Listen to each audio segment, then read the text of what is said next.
आज मैं इंशाल्लाह बात करूंगा हड्डियों को मजबूत रखने से मुताल्लिक। 20 से 30 साल की उम्र वो होती है जिसमें कि हड्डियों में ज़्यादा से ज़्यादा कैल्शियम जमा हो रहा होता है।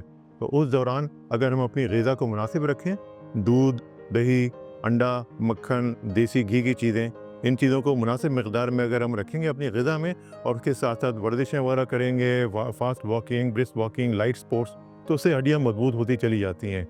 30 से 40 में बहुत ज़्यादा फ़र्क नहीं पड़ता हड्डियों की मजबूती बढ़ने में, लेकिन उसके बाद फिर कमी आना शुरू हो जाती है। तो उस दौरान बड़ा ज़रूरी होता है कि इन्हीं सारी ग़िज़ाओं का और वर्जिशों का ख़ास ख्याल रखा जाए। ख़ास के ख़वातीन में जब माहवारी रुकती है, यानी कि मेनोपॉज़, उसके बाद काफ़ी तेज़ी से हार्मोन्स की कमी की वजह से हड्डियों में से कैल्शियम कम हो जाता है। तो अगर ज़्यादा कम हो जाए तो छोटी मोटी चोट लगने से फ्रैक्चर का इम्कान होता है। तो उस सूरत हाल में डेक्सा स्कैन किया जाता है, जिससे बोन मिनरल डेंसिटी यानी कि हड्डियों में कैल्शियम का तनासुब मालूम होता है। और अगर उसमें ये आया कि ज़्यादा कमी है तो वो ऑस्टियोपोरोसिस की डायग्नोसिस यानी कि तशख़ीस हो जाती है। फिर उसके हिसाब से अलग दवाइयाँ होती हैं, कुछ दवाइयाँ हफ्ते में 1 दिन, महीने में 1 दिन या साल में 1 दफ़ा के ड्रिप वगैरह होती हैं, तो उनके ज़रिए हड्डियों को मजबूत रखा जा सकता है। तो अपनी ग़िज़ा का ख़्याल रखिए, वर्जिशों का ख़्याल रखिए और अपनी हड्डियाँ मजबूत रखिए। शुक्रिया।